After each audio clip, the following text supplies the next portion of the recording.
Guys, mag-igado pala ako guys. Pork igado. Ayan. Lagi ka ng konting bitchin. Ganon din sa liver. Crack na paminta lang pala to guys nilagay ko.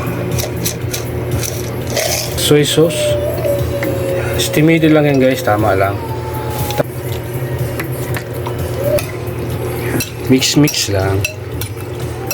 Yan, marinate ko to kahit mga 30 minutes. Oyster sauce kahit mga siguro 1 kutsara. Yan na. Yan kong kalamansi guys. Mga 10 piraso. Ganon din sa liver. Garlic guys. Yan, lagyan ko na ng garlic yan. Pati yung laman saka yung liver guys. Yan, marinate ko to guys kahit mga 30 minutes lang. Pala guys yung panggisa ko dito sa aking igado guys. Yan, maglagay lang ako guys ng carrot saka bell pepper. Wala tayo silig pansigang para medyo may konting anghang sana guys. Ayan yung minarinate ko guys. Oh. Na guys yung liver.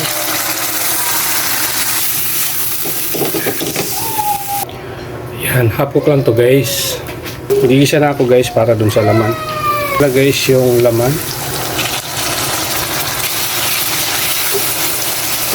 Mix.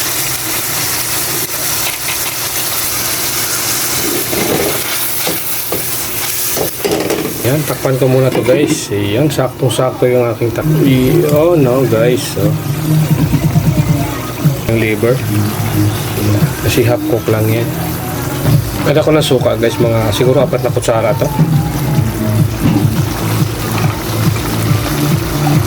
Add na lang tayo ng beans. Yeah. Bell pepper, sugar. Guys, malapit na maluto yung aking pork igado guys. Yan. Bali 1 kilo to guys.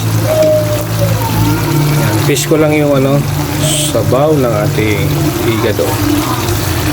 Yung iba, natikman ko nito guys sa Bicol guys, yung medyo maanghang ng konti. Yun.